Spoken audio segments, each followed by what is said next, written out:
If a book is banned, it means there's something dangerous in it. But dangerous for whom? For you? Or for those in control? Throughout history, kings, churches, and governments have burned pages, censored ideas, and killed authors. Not because words can kill, but because they can liberate. The right knowledge in the wrong hands, or rather in the right hands, can destroy empires, overturn dogmas, and expose inconvenient truths. And history shows us a clear pattern. When power fears an idea, it tries to erase it. But here's the biggest mistake they made. Ideas don't burn. From ancient Rome to the Soviet Union, from the Inquisition to the Cold War, these books have continued to exist. They have been hidden, smuggled, read in secret. Because what's written in them is not just literature. They are manuals for understanding how the world really works, and how you can play this game without being just a pawn. And the most interesting thing? Some of these books were banned by opposing regimes. Fascists and communists alike have censored Nietzsche. Monarchies and revolutionaries have banned Machiavelli. Authoritarian and democratic governments have burned Brave New World. And if such different extremes have tried to hide the same books, perhaps the problem is not with them, but with those who don't want you to read them. But what about you? Will you follow the rules and ignore these works, or will you do exactly what they don't want you to do? Today we're going to delve into 6 books that have been censored, persecuted, and banned. Books that challenged religions, shook governments, and challenged everything that was believed to be true. The question isn't why they were banned. The question is, why haven't you read them yet? And to start this journey, there's no better place than the author who challenged the entire notion of good and evil, who exposed morality as a power game, and who was censored by opposing regimes, because his ideas were dangerous to any system that tried to control people's minds. The time has come to talk about Friedrich Nietzsche.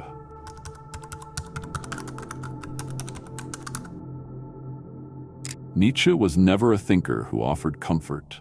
On the contrary, his philosophy is a constant challenge to everything that Western civilization has constructed as truth.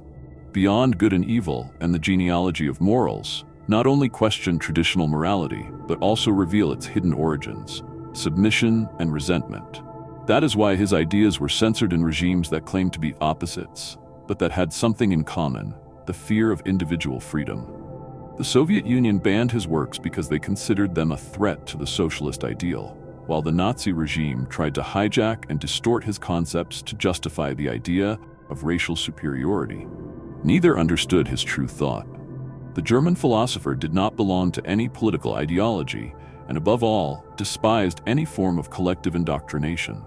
For him, any system that imposed an absolute moral code was in fact stifling human greatness.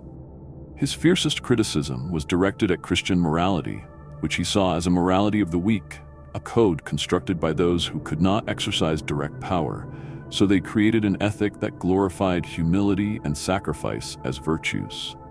He argued that the history of morality is the history of the revenge of the resentful against the strong. The traditional virtues, in his view, arose not from a divine principle, but from an instinct for self-preservation of those who had no other means of domination. This thinking made him a danger to any regime based on blind obedience. Communism rejected him because his emphasis on the will to power was incompatible with the idea of collectivism. Fascism tried to hijack him, ignoring that he despised nationalism and any idea of state-imposed supremacy. Religion attacked him because he declared bluntly that God is dead, not as a simplistic atheist cry, but as a diagnosis of modernity. Man could no longer hide behind faith to justify his choices. His books were considered dangerous because they leave no room for illusions. If morality is a construct, it can be deconstructed. If there are no absolute truths, any belief system can collapse. He did not offer easy replacements for the values he attacked, and that is precisely what makes his work so disturbing. His thinking demands that the reader face reality without ideological crutches, that they question what they consider right and wrong, and above all, that they abandon the need for external validation in order to build their own strength.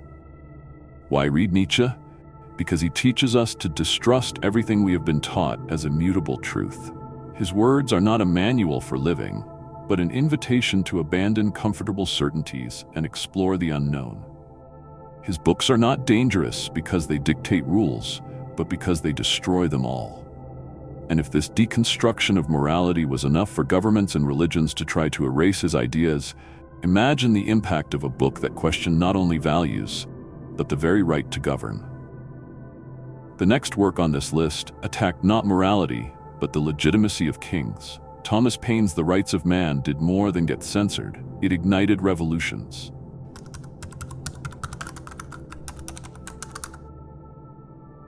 Not every revolution begins with weapons. Some begin with words. Thomas Paine was not a general, but few men have had such an impact on political history. His books not only advocated freedom, but also taught how to achieve it. The Rights of Man was a direct attack on monarchy and aristocracy, and for this reason it was censored, burned, and treated as an existential threat by the governments of the time. England banned the work for a clear reason. It did not merely criticize the power of kings, it denied it altogether.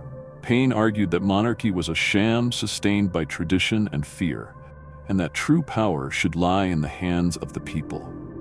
To him, no government had the right to exist without the consent of the governed. This may seem obvious today, but in the 18th century it was political heresy. To question the authority of kings was to question the natural order of the world. The impact of the book was immediate.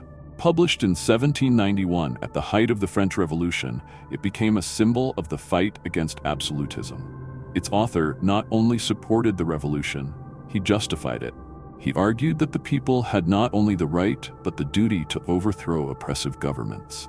For the European monarchs, this kind of idea could not be tolerated. England declared Paine a traitor, and he had to flee to France to avoid arrest. But the irony of history spares no one. The same man who was persecuted by the monarchs for defending the revolution was almost guillotined by the revolutionaries themselves. His vision of freedom was incompatible with the political terror that followed in France, and he was arrested for disagreeing with the extremists who now ruled the country. If there is one thing that his fate proves, it is that power, whether monarchical or revolutionary, always fears those who cannot be controlled. What makes The Rights of Man an essential book? It is not only a defense of freedom, but a warning about how power is maintained through the manipulation of tradition, force, and the ignorance of those governed. Paine makes it clear that rights are not concessions made by governments. They are natural elements of human existence. He not only undermines the legitimacy of monarchy, but also warns of the risks of any system that does not have the people as sovereign. Reading this book today is not just a historical exercise.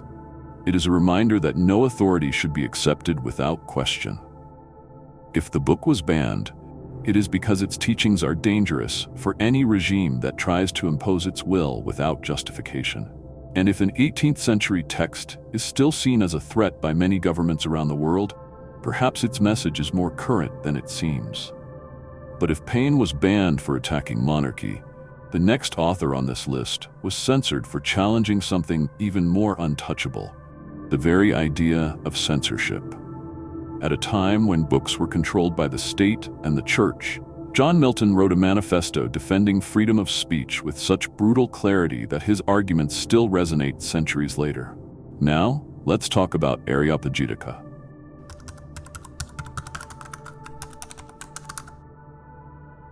Few texts have challenged power as sharply as Areopagitica. In 1644, as England was torn apart by civil war, John Milton wrote one of the most influential manifestos in history against censorship. His target was not a specific government, but the very idea that a state should decide what people could and could not read. At the time, all books published in England had to be approved by the government. The justification was always the same: to protect the people from dangerous ideas. Milton dismantled this logic with a blunt statement: it is not books that should be judged before they are read, but readers who should learn to judge what they read.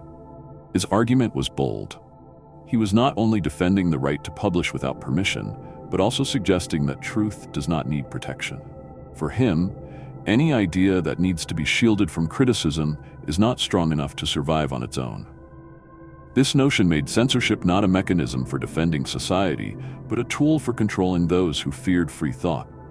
His arguments were dangerous for any regime that depended on ignorance to sustain itself. The book was met with hostility, and its publication had no immediate impact. But the ideas contained in it persisted. Centuries later, they served as the basis for the First Amendment of the United States Constitution and continue to be a reference whenever freedom of expression is threatened. The reason Areopagitica was attacked at the time is the same reason it continues to be debated today. Governments still claim that certain information should be controlled for the common good. Censorship never disappeared. It just changed its form. Reading this book is to understand that the battle against the control of ideas did not begin in the 20th century, nor did it end in the digital age. Whenever an authority tries to decide which voices can be heard, Milton's thinking continues to be an antidote. But while Areopagitica denounced censorship, the next book on this list showed something even more disturbing: that control of society can be done without oppression, without tyrants, without explicit censorship, only with distraction and pleasure. Now, we will talk about Brave New World by Aldous Huxley.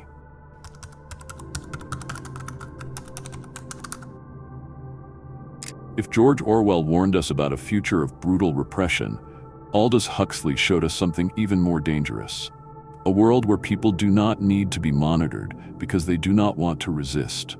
Brave New World was censored in several countries, not because it depicted a bloody dictatorship, but because it exposed an uncomfortable truth.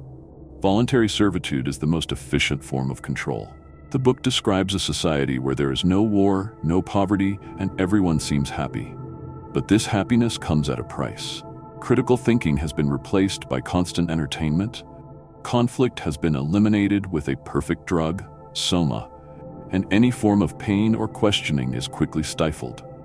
There is no explicit oppression because people do not need to be forced to obey. They want to obey. This makes Huxley's work an uncomfortable mirror. Unlike classic dystopias where there is a clear enemy to be fought, here the enemy is within the human being itself. There is no need for a thought police, as in 1984, because no one has thoughts that bother them. Censorship does not come from an authoritarian government, but from distraction and superficiality. This is exactly what made Brave New World considered dangerous. The book was banned in schools in the United States and banned in countries like Ireland because it addresses topics such as drugs, sex, and psychological manipulation. But the real reason for its censorship is not in these elements. It is in its central message. The novel suggests that when pleasure is excessive and constant, freedom ceases to be a desire. Huxley did not just write fiction about a distant future. He foresaw a pattern that can be seen in the present. A world where people do not read because they are too busy with digital distractions, where debate has been replaced by empty slogans, and where the promise of instant happiness is used as a tool of control. Reading Brave New World today is an exercise in deconstruction. He forces the reader to ask whether modern society truly values freedom, or whether it prefers the illusion of security and comfort. The book's biggest warning is not about an oppressive government, but about the human capacity to indulge in pleasure until it completely loses interest in anything else. And if Huxley showed us how entertainment can be a method of control, the next author on this list revealed something even more disturbing: that the very concept of morality can be an illusion created to justify power. Now, let's talk about Niccolò Machiavelli and the Prince.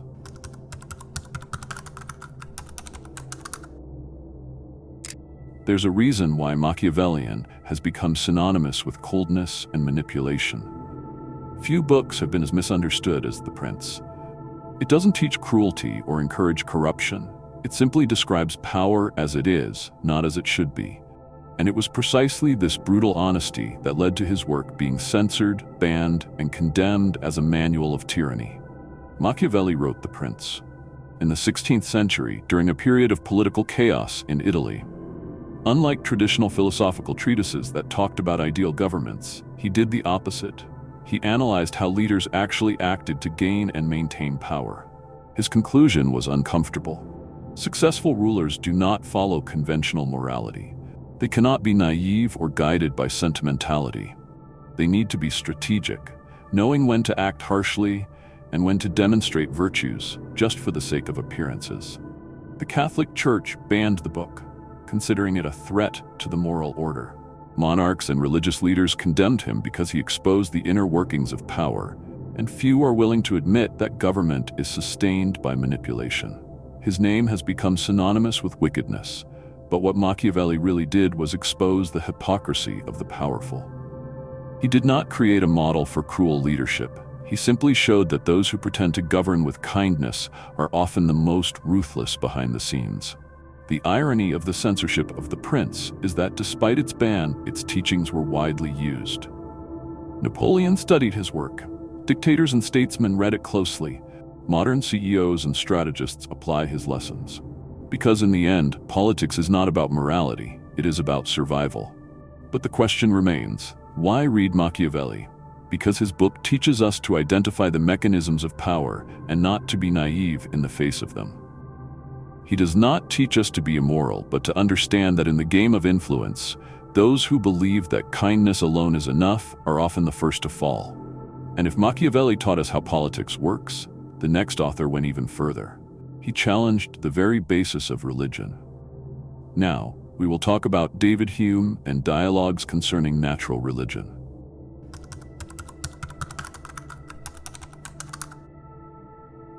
Questioning religion was once a death sentence. For centuries, dogmas were imposed not by the force of arguments, but by fear of being burned at the stake. In the midst of this scenario, David Hume dared to do something unthinkable, to rationally dismantle the foundations of faith. Dialogues concerning natural religion was not just a book, it was a frontal attack on theological certainties. For this reason, it was censored, criticized, and kept from the public for years. Hume was neither a militant atheist nor a cheap provocateur. He simply asked the question that few dared to ask: can we prove the existence of God by reason alone? For the Church, this question was dangerous. Traditional Christian thought held that the order of the universe was sufficient proof of the existence of a creator. The Scottish philosopher did not accept this answer without question. He argued that the fact that the world appears to be organized does not mean that it was intentionally designed. His dialogues featured different characters debating topics such as the argument for intelligent design and the nature of evil. Instead of imposing a vision, he dismantles certainties by showing how our beliefs are often based on habits and emotions, not pure logic. This approach made his work seen as a threat.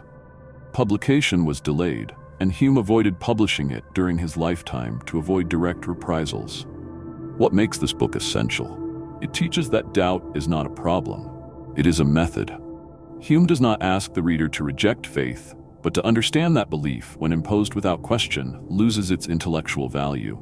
His work is not a direct attack on religion, but a call for intellectual honesty. And if the censorship against Hume proved that ideas can be dangerous to any institution that is based on blind acceptance, the most uncomfortable truth of all is that no ban was enough to prevent these books from shaping history. Now let us conclude this journey by analyzing the true impact of the banned ideas. If history teaches us anything, it is that censoring an idea does not destroy it. On the contrary, it often makes it stronger. Books that were burned, banned, and persecuted did not disappear. They survived, grew, and shaped the world in ways their censors never imagined. Nietzsche exposed morality as a construct of power, and his books were banned by regimes that needed to maintain their ideologies as absolute truths. Thomas Paine denied the divine right of kings and ignited revolutions. John Milton attacked censorship when the very notion of free speech was still in its infancy. Aldous Huxley foresaw a future where control would not be achieved by force, but by excessive distraction. Machiavelli revealed that politics is not driven by moral principles, but by strategy. Hume dared to ask whether God could be proven by reason, forcing religious thought to reshape itself. All of these were challenged. But if there is one thing these books have in common, it is that none of them have been truly silenced. Time has proven that ideas cannot be erased by decrees or bonfires. Censorship can delay their impact, but it can never stop it. So the question that remains is, why do these books continue to disturb? The answer is simple. They challenge. They force those who read them to abandon certainties. to rethink truths that seemed unquestionable. These are books that take the reader out of the comfortable position of simply absorbing what they are taught and place them before something non-negotiable: their own thoughts. Reading a banned book is not an act of empty rebellion. It is an exercise in intellectual autonomy. It is the first step towards seeing beyond what we are allowed to see. If these works were censored, it was not because they were wrong, but because they were dangerous for those who depend on blind obedience. Now, the choice is before you. You can ignore these books, as so many have done throughout history, and continue following a path traced by others. Or you can read them and find out why those who tried to erase them failed. Because in the end, they always fail.